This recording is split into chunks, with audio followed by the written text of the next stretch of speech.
Good evening, everybody. It's my honor to introduce Graham Harman tonight to SCI-Arc for the second time. He was here last in 2013. This time, he's here leading our inaugural liberal arts masterclass. The masterclass series is intended to bring the most important thinkers of our time to the school, to engage our students and faculty with the aim of provoking new ways of thinking about architecture.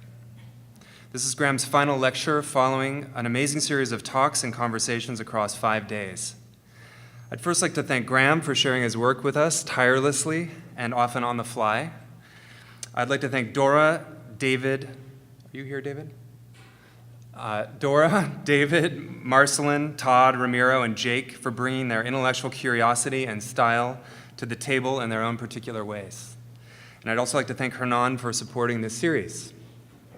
The world Graham theorizes is a world of discrete and irreducible entities against the now cliché world of flows, networks, and information that have come to dominate contemporary culture and all too often contemporary architecture. He's on a mission to move beyond totalizing and human-centric models of reality by reintroducing us to the world of animate and inanimate objects all around us and the intrigue, allure, and strangeness that real objects present. A Bengal tiger, a pirate ship, candy corn, a galaxy, Paris, a vampire bat. This is his world. Crucial to Graham's work is the question of access, not just human access to the world, but access of all objects to one another. Graham shows through his rereading of Heidegger's tool analysis how objects oscillate between withdrawing from access when functioning properly and becoming partially present to us when broken.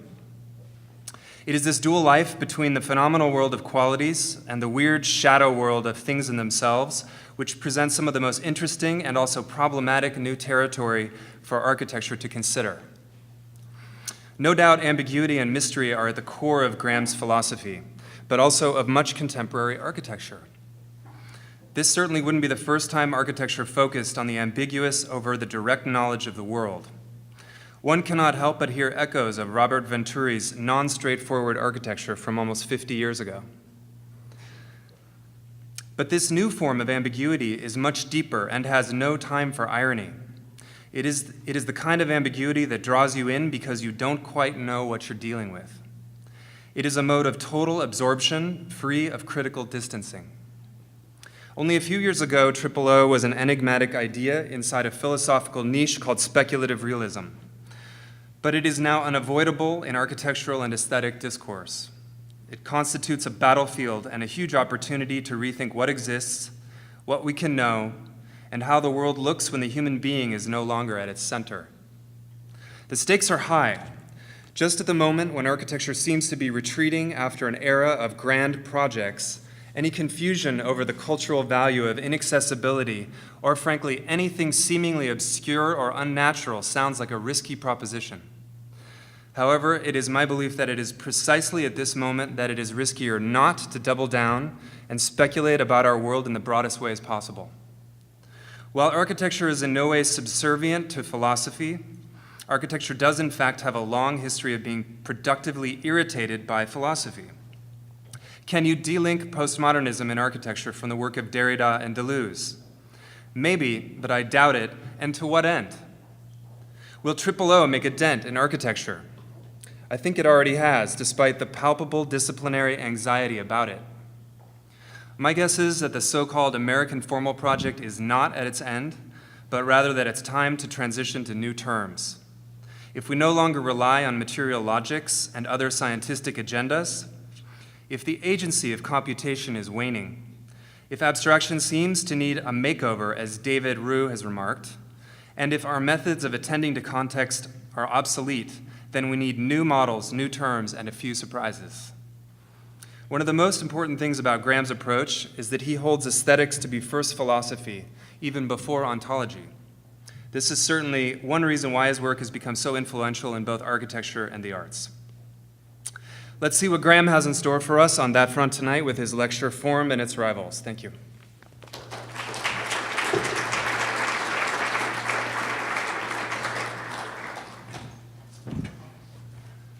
Thank you all for coming. I had a great time here 2 years ago and an even better time for the last week. I think all of us have a few moments that we wish we could replay and make a different decision or else approach with better preparation. For me, one of those moments was as a junior in my undergraduate years when Michael Freed, the art critic, art historian, came to lecture at St. John's College in Annapolis, where David Rue and I were both students together at the time, not knowing that we'd meet again later in a different context. I really had no idea who Freed was at the time. I could tell he was brilliant. He was giving introductory lectures, paving the way to his book on Courbet. But I wasn't quite ripe. I didn't have the right intellectual equipment to really appreciate what he was doing. And I've always wished I could travel back in time and enjoy that night and maybe ask him a few questions. Well, the most famous piece of writing by Michael Freed is probably his essay on objecthood. And what he does in that essay is he criticizes two concepts that he tends to package together, the literal and the theatrical. And his target with both of those words is minimalist art. Here's a piece by Donald Judd called Untitled in Fort Worth, Texas. Why is this literal? Why is it theatrical? Well, it's literal because for Freed, minimalist art approximates the conditions of a simple physical object sitting literally in front of you in a room. There's nothing else aesthetic really going on beyond that. It's simply there. It is what it is. And incidentally, he blames his old mentor, Clement Greenberg, somewhat unfairly for setting the stage for that, because since Greenberg talked about painting as, modern painting as needing to come to terms with its flat background canvas, its flat background condition, he saw Greenberg as paving the way for the literality of art objects such as these. The reason that's not really fair is because I don't think Greenberg was talking about the actual physical canvas. He wasn't interested in the physicality. He was interested in the two-dimensionality of painting as opposed to the three-dimensionality, which he thought meant that art should not be telling stories in pictorial three-dimensional style the way it had done from the Renaissance up through late 19th century. So that's the literality of these minimalist objects. The theatricality, well, since there wasn't really anything aesthetically going on in these artworks, aside from there being mere physical presences in a room, what they really amounted to, according to Freed, was an attempt to engage us theatrically, to provoke some reaction in us, to force us to alter our path, or to provoke some mood in us. And that is why Freed was also opposed to the theatrical aspects of minimalist arts. Now, what I'm going to do tonight, among other things, is I'm going to defend the theatrical in art. I think the literal and the theatrical are actually not the same. Freed is wrong to put them together. This might be of interest to architects, since the theatrical was often identified with the architectural. Mark Linder's written a whole nice book about the relation between these two. I won't talk about Linder tonight, but it's a very useful resource, nothing less than literal, that book. But by the theatrical, I don't mean the histrionic, and here I have a very Wagnerian Valkyrie or something singing. That's not the kind of, it does not follow from my defense of the theatrical that art should become carnivalesque, that everything needs to become as histrionically theatrical as possible. It's going to be a much simpler sense of the theatrical that I defend. I'm going to link this up with a discussion of form, a term well known to all of you, well known to everyone in the arts, everyone in philosophy. One of the interesting things about the concept of form is that it has more opposites than almost any philosophical term I can think of. I won't even talk about Aristotle's four causes here, but there are at least three major oppositions in which form finds itself. You have form versus matter, the formal and the material. You have form versus content, and perhaps most relevant to architecture, you have form versus function. I'm going to go through each of these. I'm going to start with matter, and I'm going to start by making a negative statement about materialism. And the reason I put up an atom and the sickle and hammer is because no philosophical term has more prestige these days than materialism. You hear about the new materialism. It's sometimes confused with triple O. I don't really have anything to do with it. I like some of the authors. I like Jane Bennett and Karen Barad and Manuel Delanda and a few of the other authors who are considered new materialists. I am not a materialist. Triple O is opposed to materialism for the simple reason that I do not believe matter exists. There's no such thing as an unformed matter that then takes a stamp. And what you have is forms. Matter becomes a relative term. You can speak of brick or glass as a material for a building, but only in a relative sense, because they also have a form. They have a structure compared to something beneath them that's less formed. And interestingly enough, there are actually two forms of materialism today, two dominant forms of materialism. The one is the standard scientific materialism that reduces things to its particles, its ultimate physical substratum. And then you've got the kind that reduces upwards, where materialism simply becomes a name for a kind of human-centered theory. So you get, for example, you get Foucault being called a materialist, but Foucault doesn't really have much to say about the world itself apart from how it happens to shape the human subject. It's just that it's kind of an upside-down materialism that talks about disciplinary practices and things of that sort. But I don't think that's really materialism. You even have Slavoj Žižek saying that materialism doesn't mean that there's some reality in itself out there outside of our mind. Materialism means that the world does not exist, which is about the most paradoxical statement you can make. And yet it fits in perfectly with this other kind of materialism I've been talking about. And as some of you know from the master class, first of all, materialism tries to draw on the prestige of both of these icons I have up here. It tries to draw on the prestige of scientific enlightenment and tries to draw on the prestige of the political left. And this is the reason I think that the term materialism continues to survive and continues to be promoted despite its numerous weaknesses. Bruno Latour has a great essay called "Can We Have Our Materialism Back, Please?" where he says that the problem with materialism is that it thinks it knows what the world is. It replaces the mystery of what the world is with an answer. That answer is either reality is a set of physical particles moving through a void, or else it's disciplinary practices or something of this sort, and everything else is derivative. Material is always what is real. Everything else is mere ideology or a mere superstructure. This is the problem with materialism. It replaces the philosophical enterprise, which is an enterprise inherently of uncertainty and of mystery. Philosophy means, it comes from philosophia in Greek, which means the love of wisdom, not wisdom. Socrates does not claim to be wise. The pre-Socratic philosophers do to some extent. They're materialists in the physical sense. Socrates himself is not a materialist. He is not someone who claims to have knowledge. He claims to be ignorant. He says the only thing he knows is that he knows nothing. And this, as I see it, is the dawn of real philosophy. I read the pre-Socratics more as the first physicists in the West, not as the first philosophers, even though they're usually in the history of philosophy textbooks. Socrates begins philosophy when he doesn't know, and he really doesn't know. Sarcastic though he is, he's serious when he says he can't define virtue, he can't define justice or love or friendship or any of these things. There's never a dialogue of Plato that ends with Socrates giving you the answer. So I think that's been lost in modern rationalist philosophy, which tries to mimic the behavior patterns of the natural sciences and geometry. It tries to produce knowledge. Philosophy is not a form of knowledge. And I will say here the two forms of materialism also tell us about the two forms of knowledge. When someone asks you what something is, there are only two basic kinds of answers you'll give. You'll tell them what it's made of, or you'll tell them what it does. Those are the two things we usually mean by knowledge: the composition or the effect that something has. When we have that information, we consider that we know the thing. Whereas I'm going to claim that form is what lies in between the two extremes of knowledge. Form is that which is unknowable, although it's sometimes defined differently. Sometimes it's defined as that which is visible in a thing, or that which is openly essential in a thing. I'm going to say that the form is that which is never knowable, that which can only be translated. Now, this is why I think philosophy is also in the same boat as art and architecture, design, because these disciplines, including my own, cannot ever give knowledge about a thing in the sense of paraphrasing a thing in terms of qualities. I cannot tell you what virtue is in a set of words. I cannot tell you what friendship is in a set of words. I can approximate it. In the sciences, they are under pressure to replace vague proper names with lists of definite qualities.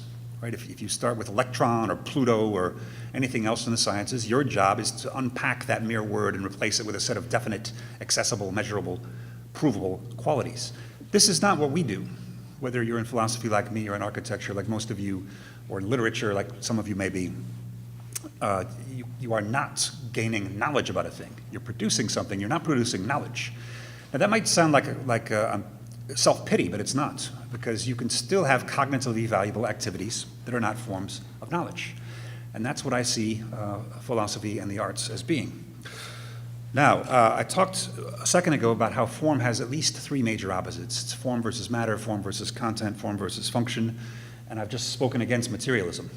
Instead of materialism, which I don't think there is any matter, so there's no point in having materialism, you have simply a regress of forms, smaller and smaller forms, all the way down. I don't see any reason to think that there's some final level. Natural science has never found the final level of structure, and it's not clear that it ever will.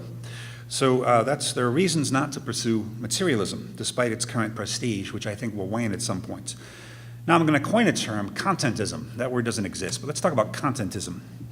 And I've put up 4 20th century figures whose work can be distinguished by the fact that they're all against contentism. The content is less important for all of these thinkers than the backgrounds from which the content is generated. And you might recognize some of them, but they are, from top left, clockwise, Sigmund Freud, Martin Heidegger, Clement Greenberg, and a younger Marshal McLuhan. It's a pretty good picture of McLuhan, actually. Now, what do these 4 thinkers have in common? They're all very different. They might not all have liked each other. What they all have in common is that the surface is not where the action is happening.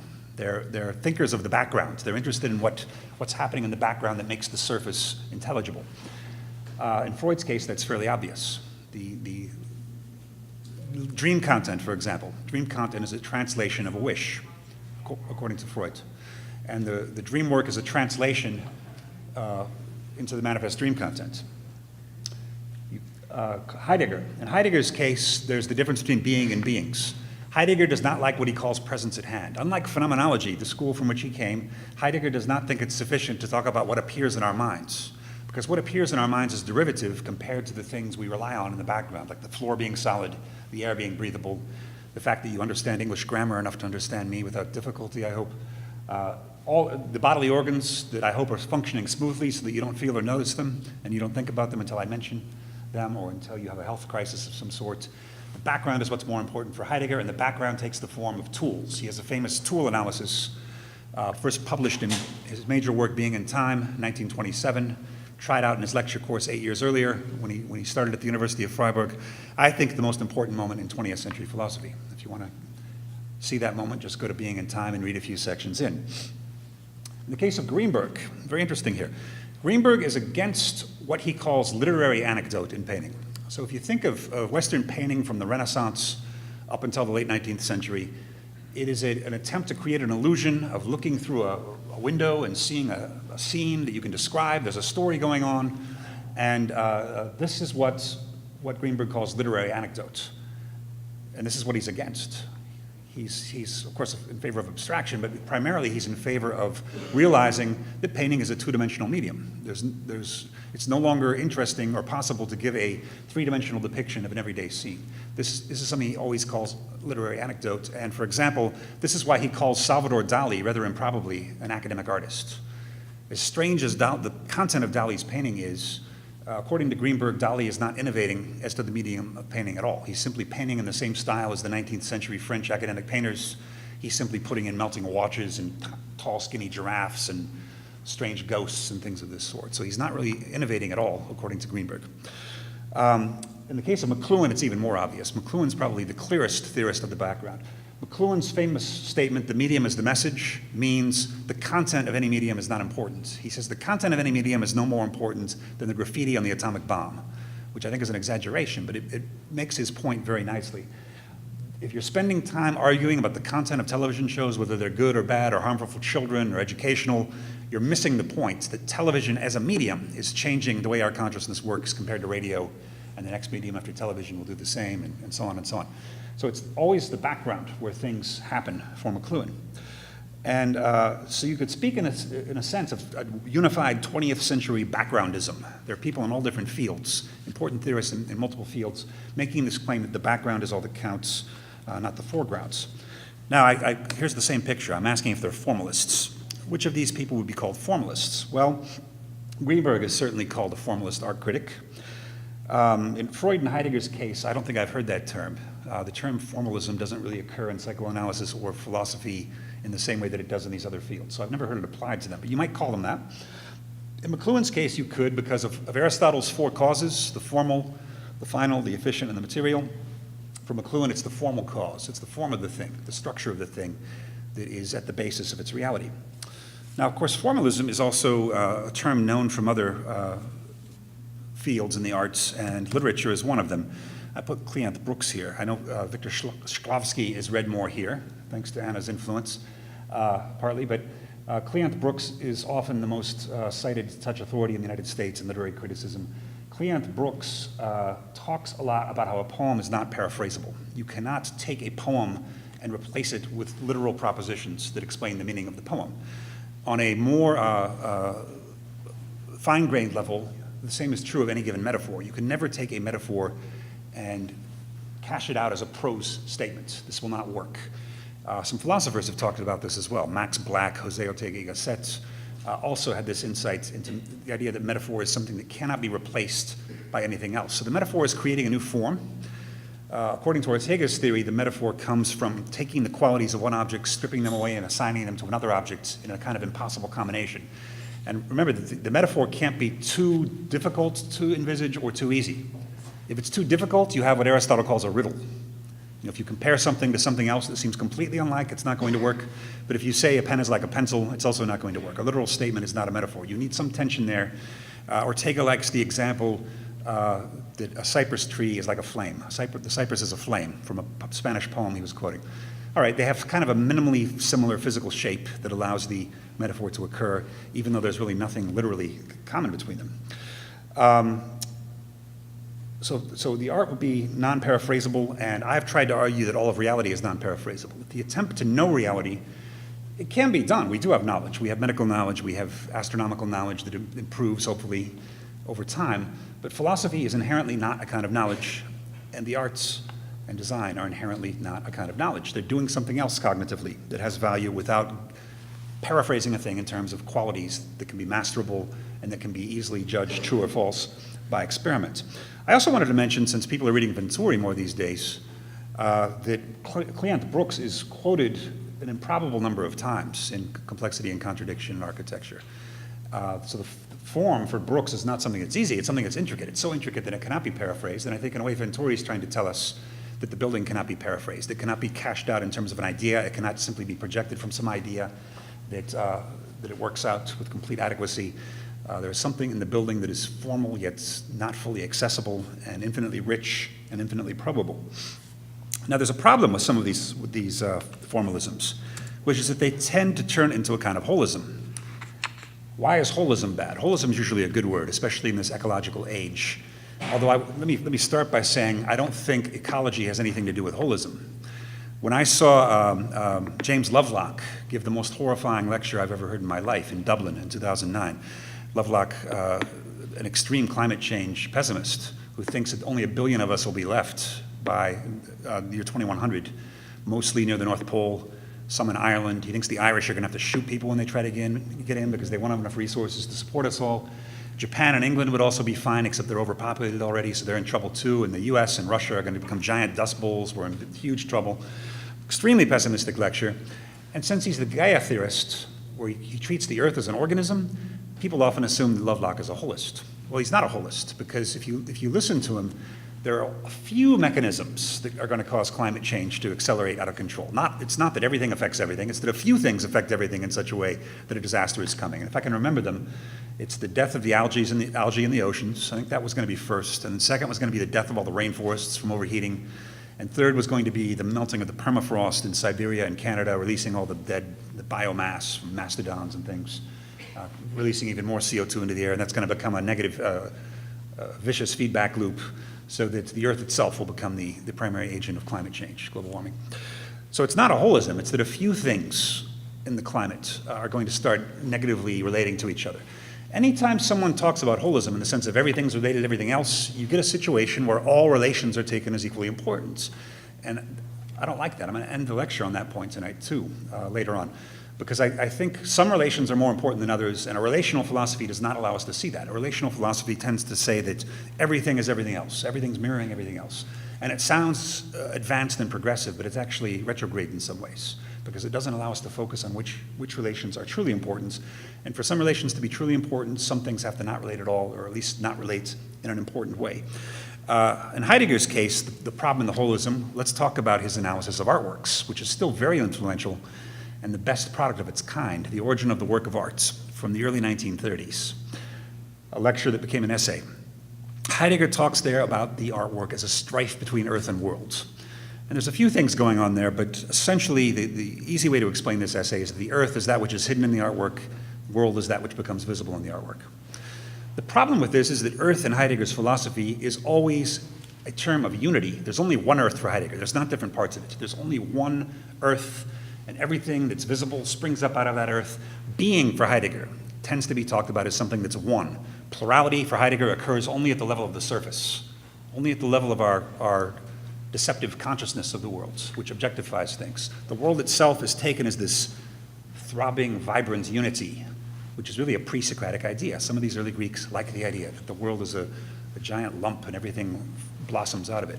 And so this doesn't really give Heidegger the tools he needs to analyze artworks very well past a certain point, because all artworks are going to have the same earth in the background. There's only one earth. Whether it's Van Gogh or Olitsky or Rembrandt, there's going to be the same earth in the background every time. So in a sense, every artwork is going to be telling the same story. And I happen to think that's one of Greenberg's problems as well. Greenberg talks about the flat background canvas as the element that every advanced avant-garde painting needs to refer to knowingly. It shouldn't be trying to tell a story with a three-dimensional illusion. It should be signaling to you that it realizes that the background is flat. Analytic cubism is Greenberg's favorite example. It's not trying to create any illusion of depth, of course. It's trying to do exactly the opposite, flattening all the planes of the object onto one. He sees this in Mondrian, he sees this in Pollock and his other favorite modern artists. But again, Greenberg has a hard time talking about anything, any interplay other than the single flat canvas with the elements that are in the picture. In the case of Brooks, which is in literature, it's also not that difficult to see, because Greenberg actually says that every painting is like a system. Every element in the painting affects every other. Brooks says the same thing about literary texts. This is an outcome of his formalism. He says every word affects every other, and if you change a word here at the end, it's going to change the whole poem, and if you move a comma here or there, it's going to change everything. But this isn't really true, is it? You can take a completed work and make small adjustments, and within certain limits, you're not changing the work as a whole.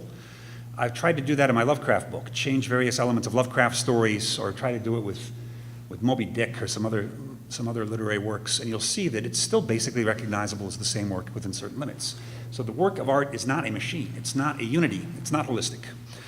It needs to be seen in terms of multiple backgrounds, that each element of the artwork has its own depth, its own background, not just that the work as a whole has this flat medium that everything else is related to. All right, well, we were speaking of Freud, and here's Art and Objecthood, which has his famous essay of the same name, which is a piece of art criticism, as I mentioned, aimed at the minimalists, primarily. And now over here we've got Absorption and Theatricality, which was his first work of art history after he stopped doing criticism. He said, that, as David Roosman pointing out, Freud said that he no longer felt he had anything to contribute because art after the 60s had moved in a direction he wasn't sympathetic to. And so what he tried to do instead is trace ultimately the origins of modern painting back in mid-1700s in France. And he's using Diderot as the exemplary critic from that period, Denis Diderot, the encyclopedist. And what he's doing is looking at a number of these paintings that he thinks are explicitly anti-theatrical. I've already told you I like the theatrical, though Freud doesn't. Freud doesn't like the literal, and neither do I. The literal means something is just what appears to be. There's no depth to it.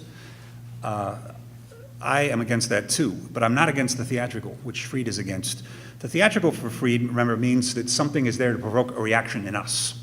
He doesn't want that. And so what does he do? He goes and looks at paintings in the 1700s in France up into the next century in which the figures in the painting seem explicitly absorbed in the activities in which they are involved, so that we know that they're not paying any attention to us. They're not there for us. So here's the first example he uses. Greuze is a father reading the Bible to his family.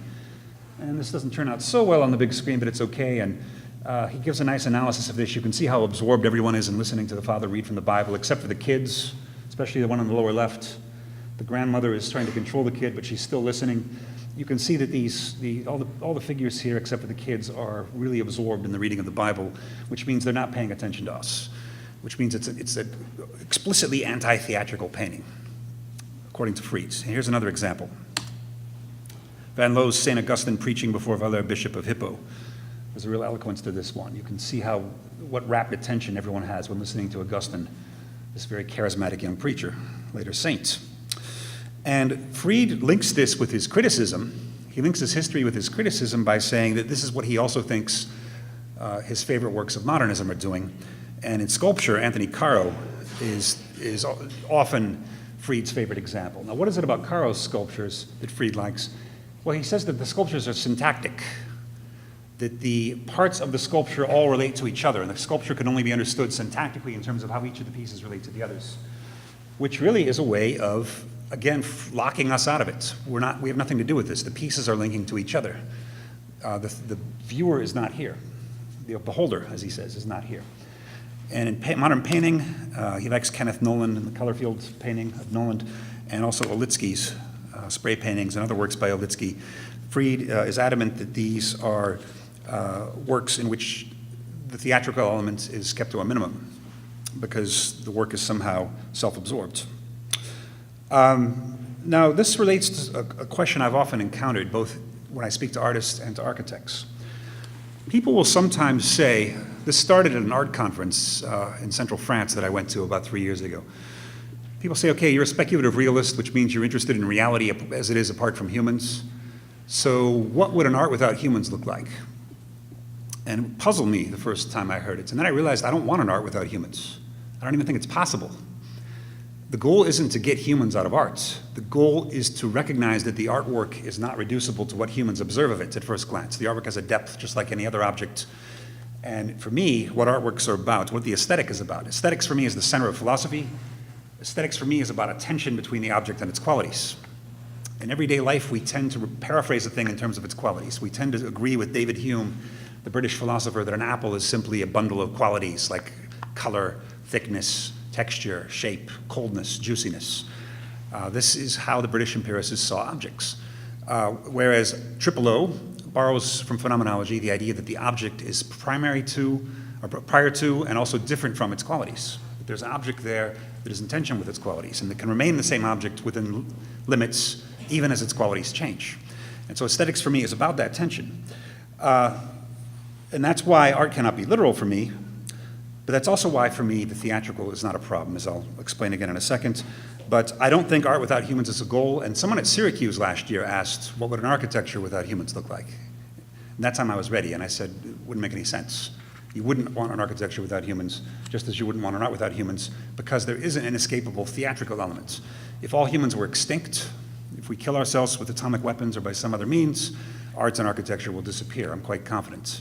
Maybe in art, maybe there are some dolphins or some other animals that can appreciate aesthetically in a way we don't recognize yet. But barring that, you can safely assume that art and architecture will have the same lifespan as the human species does, or comparable species with comparable aesthetic faculties. Okay, now, I also want to talk about the Anthropocene here. I want to introduce a new meaning of the term Anthropocene. I've stolen it from climate science.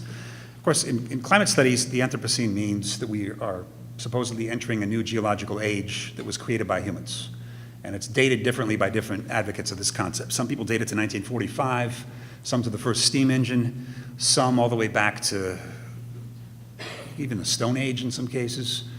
Wherever you want to date it to, the Anthropocene is the era that begins when the climate is co-produced by human activity. Now, often I get into arguments, or I'm a witness to arguments about the words, similar words, anthropomorphic and anthropocentric.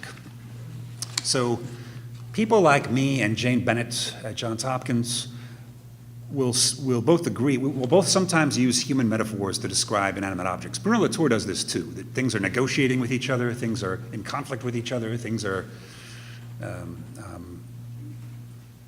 dueling with each other. I use metaphors like this too. And what Jane Bennett said, and I agree with this, is that sometimes a bit of anthropomorphism is needed to counter anthropocentrism. Whereas philosophers who want to privilege the human being as something special and unique in the whole cosmos will say, by trying to avoid anthropocentrism, you're falling into anthropomorphism. Why are you using all these human metaphors to discuss the life of inanimate objects? Well, it occurs to me now that actually the Anthropocene is a better metaphor, because what is it about the Anthropocene? I'm stealing it with a somewhat different but related meaning from my own philosophy.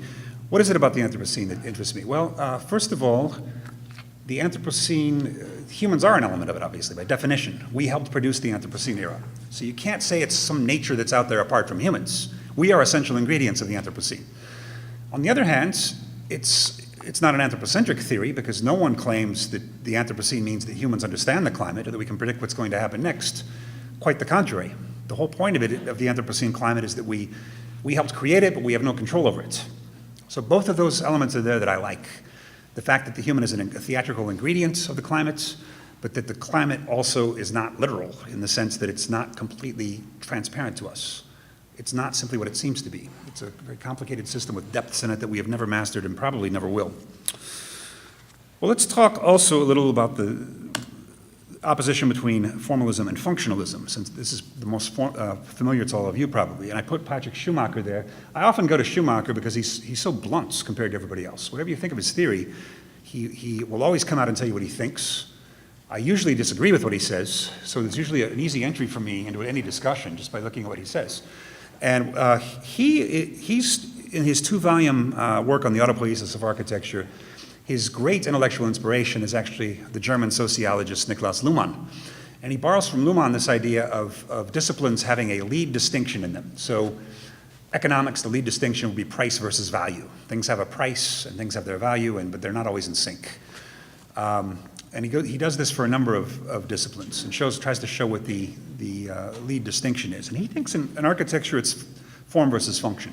He thinks that's always been the way it is, and it always will be that way, because he thinks only this distinction allows us to distinguish architecture from fine art on the one side and engineering on the other. Pure beauty on the one side, pure function on the other.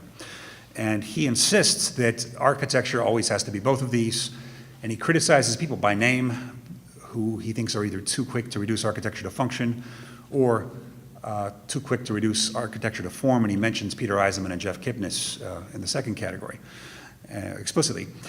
Now there's a problem though, for me, with the way Schumacher defines form and function. I don't think he distinguishes them enough. Function, of course, for him means the social value, the social effects or relations of a project, an architectural project. Okay, fair enough. Form for him is the outward look of the building, or the beauty of it, how it looks. Now, I have a problem with that distinction because it seems to me that both of those terms belong on the same side. They're both relational. For me, an object is what it is prior to any relations. A thing is not constituted by its relations. It has to exist in order to relate. That's not so fashionable to say today. Everybody likes to say today that relations come before their terms and that everything's related. There's nothing that's not related. I think there's a problem in that anything that's relational misses the reality of a thing that allows it to come into relations in the first place. And I will say that there's a similar problem to Schumacher's that we find in Heidegger, the philosopher who I began my career by interpreting. I wrote 2 of my first 3 books about him. This is a broken hammer, and this time I used a judicial hammer rather than a carpenter's hammer, just for fun. Heidegger has a famous analysis of the hammer where he talks about when you're using the hammer smoothly and flawlessly, it tends to retreat into the background. You're not noticing the hammer. I started my whole career with an unusual interpretation of this.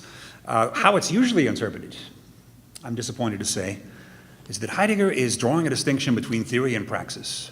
That we can't have a theory of something unless we first have some prior practical relationship to it. So practical things come first and then theory comes second on top of that. There's a problem here, which is that this is a very overly humanized analysis of the hammer. Both theory and praxis are human ways of existing. If you're thinking about the hammer, you're probably distorting it in some way. There's some depth to the hammer you're not understanding. But the same is true if you're using it. How is using a hammer any closer a relation to it than staring at it or thinking about it? There's a depth to the object. There's a depth to the hammer that no theory, no praxis ever uncovers. And you can see this by asking yourself, what does a dog find in a hammer? A dog is going to smell many different things in the hammer that we don't. Dogs have 30 times more smell receptors than we do. Certain butterflies can probably detect electromagnetic vibrations coming off the hammer that we will never know about, and so forth. You can imagine any number of qualities that are in that hammer that are simply undetectable to humans, stupid as we are. There are these vast reserves of reality, of qualities in the hammer that we are ill-equipped, we are unequipped, essentially, to interact with. And so actually what Heidegger should have seen is that there's an object first, an object in its reality, and then human relation to that object translates it. Whether that's a theoretical relation or a practical relation or a perceptual relation makes no difference. Humans inherently have to translate objects when we interact with them. We're never going to touch the object directly, even though some philosophers claim we can do that. That, I think, is based on the ultimately false idea that we can take the form out of the hammer, take it out of the matter, and bring it into our minds. I don't think that's possible. I don't think you can move a form from one place to the other and leave it untouched. Whatever the form of the hammer is inside in its reality is not going to be the same form that comes into my mind. So the attempt to mathematize the hammer and therefore know it is going to miss the sense in which the hammer and all other objects are non-mathematizable. Okay, and you have to push it one step further ultimately, and this is really the radical claim of O, the one that people find the craziest. It's not just humans who do that, right? Even Immanuel Kant knew in the 1780s that humans cannot grasp the things in themselves. Not all philosophers have accepted that, but I accept Kant on that point, unlike most people. What has not been talked about by Kant or since Kant is the notion that objects do this to each other. But you can see by a simple thought experiment that that's the case. Take the famous Islamic philosophy example of fire burning cotton. Fire is not interacting with all the features of the cotton when it burns it. Fire is not interacting with the smell or the color or the softness of the cotton. It's simply interacting with whatever aspects of the cotton make it flammable. Fire is not equipped to interact with those other features of cotton. Humans can interact with some of those strange features, animals with others, and sometimes other inanimate objects can probe depths of the cotton that the fire cannot. But ultimately, we have a problem not just or a gap between humans and the world, but a gap between objects and objects, or a gap between objects and their relations. There's a non-relational core to things that their relations can translate with more or less accuracy, utility, but never with any adequate mirroring. You can never fully translate the form of a thing into any form of knowledge or into any form of causal action at all. Now, there is a similar problem in Wilfrid Sellars, an analytic philosopher who's becoming very popular now with some continental philosophers. And what Sellars talks about is how there are two images. There's the manifest image of the world, and then there's the scientific image of the world. So the manifest image might tell me that I'm in a certain mood right now. I'm introspection, and okay, my manifest image is that I'm cheerful, let's say. Then there's the scientific image, which will replace that description of cheerfulness with some neurochemical description of what's going on chemically in my brain, and this is explaining my moods. And what Sellars ends up saying is that you can never get rid of the manifest image, but the scientific image is superior. The scientific image is actually better. And the problem with this, as you may have noticed, is that both of them are images. You've got the manifest image and the scientific images, so all you have is a world made of two kinds of images, just that one is deeper and the other is more naive. Now, how can there be a world simply of images? This is actually an idealist philosophy, this idea that just images are floating around. There's nothing not accessible to some form of image. And you get other philosophers who have said things like this. Henri Bergson, for example, who's one of Deleuze's heroes, talks in Matter and Memory about images, right? And how there is no gap between reality and images. There's simply different strengths of images. William James, one of the great American philosophers, says the same thing. I've written a critique of that position in my book, Bells and Whistles. And there's another analogous case, first and third person descriptions. This is a big debate in the philosophy of mind.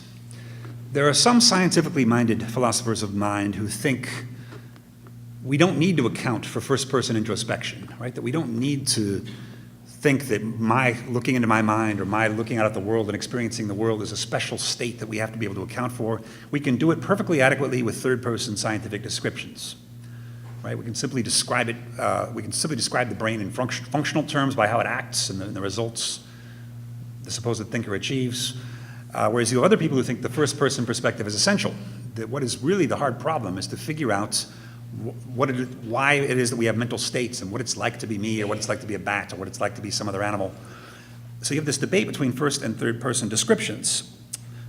Now, there's a problem with this, and I'll mention a quick joke here. The Onion, you know about first and third-person shooter games, of course. You know the difference between that. And one of them, you're seeing your character on screen shooting, and the other one, you are the character seeing what you're shooting. The Onion did an article recently about a second-person shooter game, which was pretty funny. It had some actor sitting there in an armchair telling you what you're seeing. You enter Castle Wolfenstein, and suddenly a Nazi jumps from behind a pillar and begins firing at you.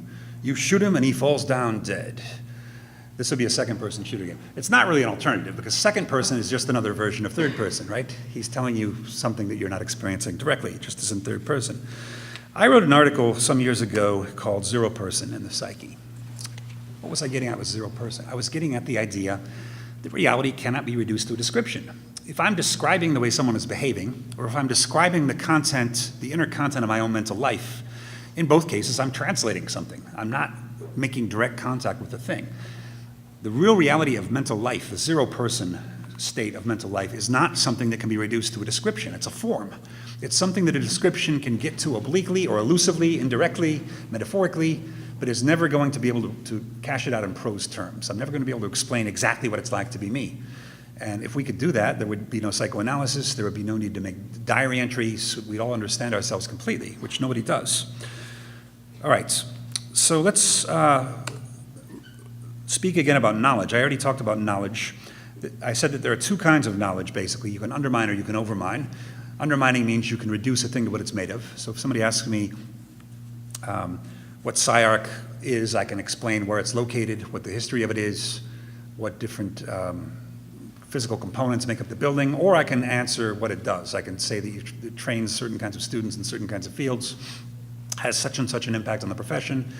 This would be a knowledge of what SCI-Arc is. But SCI-Arc, like any other object, is not reducible to a knowledge about it. It's not a material thing, it's a formal thing. It's something that lies in between its components and its effects. It's never quite certain what it is. It's somewhat mysterious. Okay, and counter to knowledge, I will celebrate what I call learned ignorance. Learned ignorance is a kind of term that Socrates would have liked. It was actually coined by Nicholas of Cusa, who was a key figure on the dividing line between medieval and modern philosophy.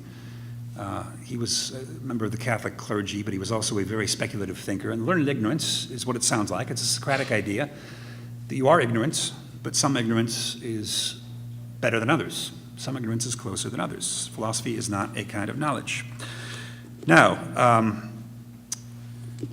I've said why I think form is not literal, right? Because for me, form is not relational. Form is the reality of a thing in itself. Therefore, it cannot be visible. So any definition of the form as that which is visible in a thing will not work, because visibility is a kind of literality. If something is just what you see, what is what you get, it's simply literal. It doesn't have a form in the sense of a concealed form, or what in the Middle Ages they called a substantial form. In the Middle Ages, they really thought that there was a form of a thing in the thing. That was thrown out with modern physics, but it's not clear that it should have been thrown out. But I think form can be theatrical, and often should be. Why is that? Well, it's because, as I mentioned, if you kill off all the humans on Earth, there will not be an artwork.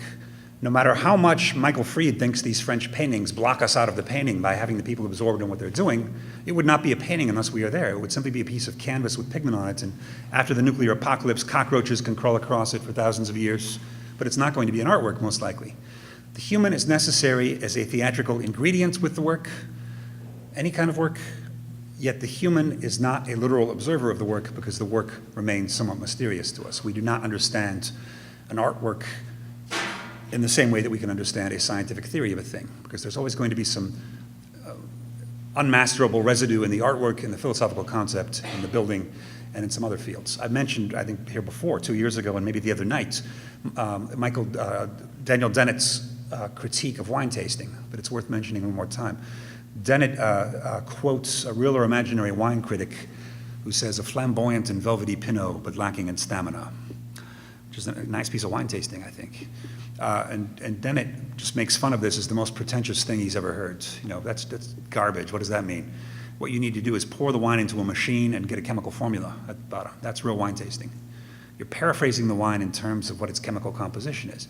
Now, obviously, that's useful.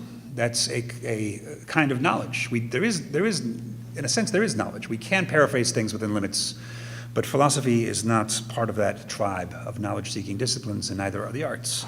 We know that you need some indirect access to the wine, and wine critics talk the way they do because that's the only way you can talk about the wine and get some critics sort of knowledge about it.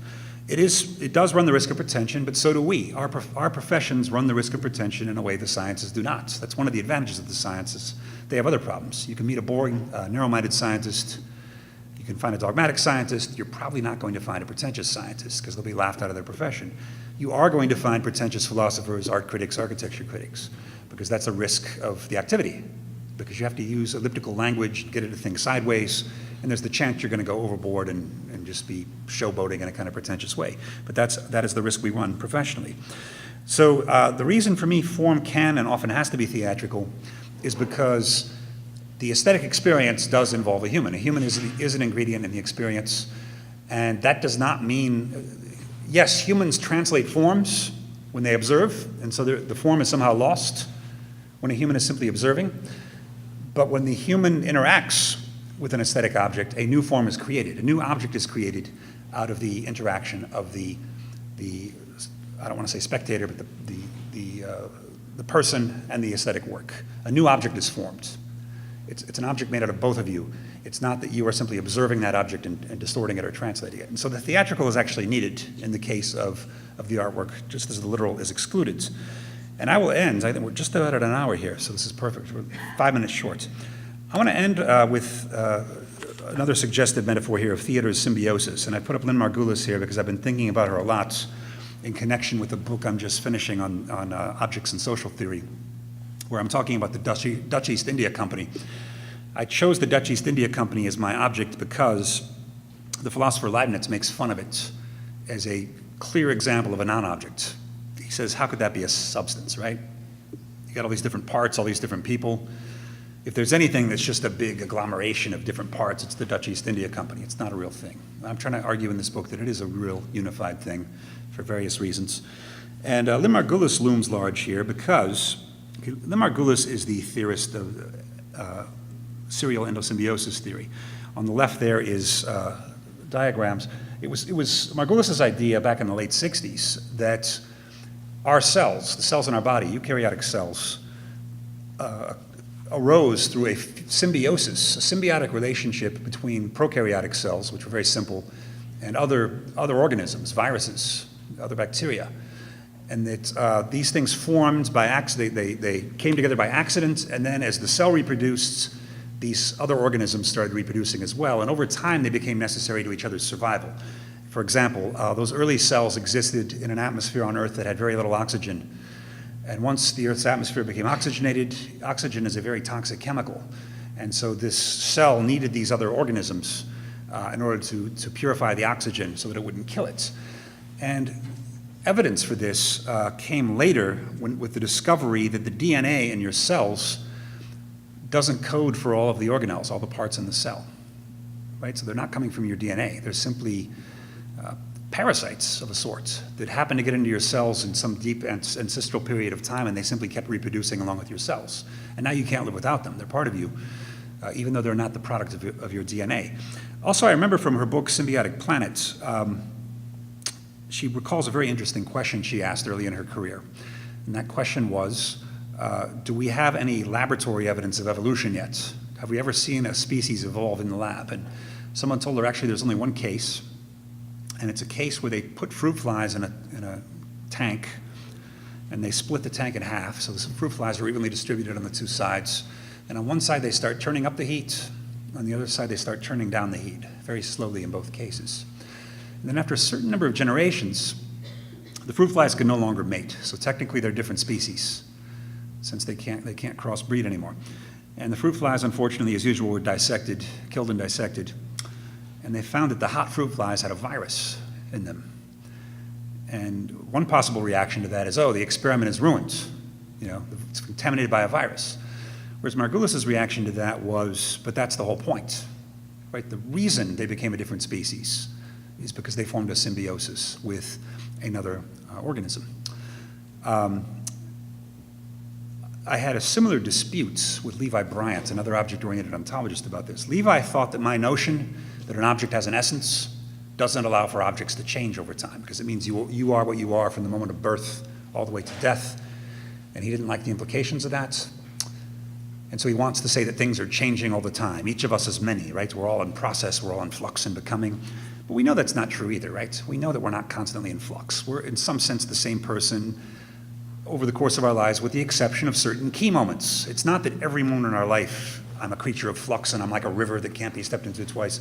That's a kind of ideology we have today of becoming, but it doesn't really match our experience, which is that things change once in a while, very importantly. Punctuated equilibrium, they call it in biology, Gould and Eldridge. And so I don't like this dogma of becoming. It really is an ideology now. It seems to me what we all know is that you change in an important way 5 or 6 times in your life, let's say. Maybe it's 10, maybe it's 3. And if you look at how those changes occur, they're usually not because of an internal evolution. It's not because you're sitting in your bed, on your bed, brooding about your life and thinking, what am I supposed to be doing? That's not the way things change. Things usually change because of something outside you. Another person, an institution, a profession, a favorite object, a pet even. Your symbiosis, in a sense, with something else outside of you creates an irreversible change in your life so that you don't go back to what you were before. And this happens a limited and finite number of times, but still a plurality of times. This is, I think, the real danger of relational philosophies, which are rampant in many fields today, including some parts of architecture. The idea that a thing is totally defined by its context, obviously not, because you can remove a few leaves from the context of a building, it's not going to change the building. Only certain relations matter, and these relations are the ones I call symbiosis. So I think we need to downplay the element of relation and look at relations that are important, and how we tell that which relations are important, it's when objects fuse to form a new object. I will stop there. Thank you very much.